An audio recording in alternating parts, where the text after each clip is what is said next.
In this video, we'll show you how to generate a compliance report step by step and explain what happens once your file is uploaded. To get started, navigate to the Reports area and select Compliance. Here you'll see your compliance overview, including your current compliance percentage and dealer league table.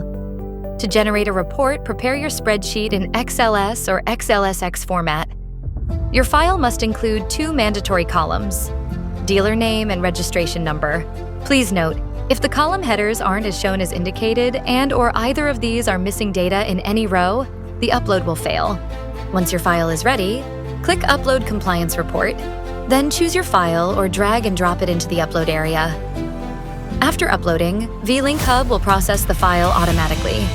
This usually takes 1 to 2 minutes, so there's no need to refresh or close the page. When processing is complete, your compliance data will update. If the upload fails, you'll receive a notification explaining why, such as missing columns, data, or duplicate file names.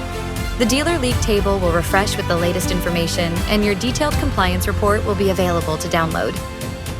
Compliance reporting in vLink Hub is designed to be quick, structured, and easy to repeat, helping you track PAC compliance with confidence.